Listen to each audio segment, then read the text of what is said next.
time you out, a certain Angelo Matthews was. Shakib এবার bowling অ্যাকশনের পরীক্ষাও দিলেন।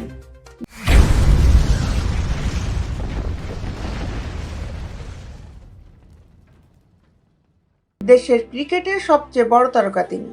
বল ব্যাট হাতে তার ব্যক্তিগত অর্জন সমৃদ্ধ করেছে বাংলাদেশের ক্রিকেটকেও। সাকিব আল হাসান হয়েছেন বিশ্বসেরা অলরাউন্ডার, মুদ্রার উল্টো দিকও আছে। নিষিদ্ধ কাণ্ডে জড়িয়ে সাকিব আইসিসির বহিষ্কারাদেশ কাটিয়েছেন 1 বছর। আওয়ামী লীগের টিকিটে সংসদ সদস্য হয়ে বিতর্কিত হয়েছেন। তার বিরুদ্ধে আছে শেয়ার বাজারে নয়ছয়ের অভিযোগও। আওয়ামী লীগ সরকার পতনের পর নাম জড়িয়েছে হত্যা মামলায়। এত ইতিবাচক আর নেতিবাচক অভিজ্ঞতার পরও একটা বিষয় সাকিবের ছিল অজানা। কাল সেটাও হয়ে গেছে ইংল্যান্ডের বার্মিংহামের অদূরের লাভবরো ইউনিভার্সিটির মেডিকেল বিভাগে। সাকিবের কাছের একটি সূত্র থেকে জানিয়েছে, সেখানকার বিশেষজ্ঞদের সামনে কাল বোলিং অ্যাকশনের পরীক্ষা দিয়েছেন তিনি। পরীক্ষায় মোট 4 ওভার বোলিং করা সাকিব আশাবাদী তার বোলিং অ্যাকশনে কোনো ত্রুটি ধরা পড়বে না।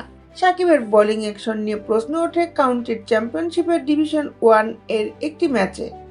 গত সেপ্টেম্বরে এই টুর্নামেন্টের সমারসেটের বিপক্ষে সেই ম্যাচটি খেলেন সাকিব। 2011 থেকে 12 মৌসুমের পর কাউন্টিতে সাকিবের প্রথম কোনো ম্যাচ ছিল সেটি। স্যারের 111 রানে হেরে যাওয়া সেই ম্যাচে 2 ইনিংসে 63 ওভার বোলিং করে 9 উইকেট নেন সাকিব।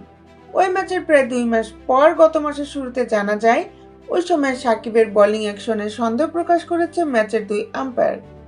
2006 সাল থেকে শুরু করে 447টি আন্তর্জাতিক ম্যাচের ক্যারিয়ারে মোট 712 উইকেট সাকিবের। কিন্তু ঘরোয়া বা আন্তর্জাতিক কোনো ক্রিকেটেই এর আগে তার বোলিং অ্যাকশন নিয়ে প্রশ্ন ওঠেনি। সাকিবকে অবশ্য তখনই খেলা থেকে নিষিদ্ধ বা কোনো ধরনের শাস্তি দেওয়া হয়নি। তবে ইসিবির অধীন যে কোনো ম্যাচ খেলতে হলে তাকে বোলিং অ্যাকশনের ছাড়পত্র নিয়েই খেলতে হবে। সে কারণে ইসিবি অনুমোদিত লাভবরো ইউনিভার্সিটিতে বোলিং অ্যাকশনের পরীক্ষা দিলেন সাকিব। সূত্র জানিয়েছে, অ্যাকশনের পরীক্ষায় সাকিব প্রথমে 3 ওভার একটু জোরের উপরে বোলিং করেন, পরে গতি কমিয়ে বোলিং করে আরও 1 ওভার। আগামী 7 দিনের মধ্যে বোলিং অ্যাকশনের পরীক্ষার ফল পেয়ে যাওয়ার কথা সাকিবের। ইংল্যান্ড থেকে আজ যুক্তরাষ্ট্রের বিমান ধরবেন তিনি। বিশ্বের খেলার আপডেট নিউজ পেতে আমাদের সাথেই থাকুন। Justice sports, Dhaka.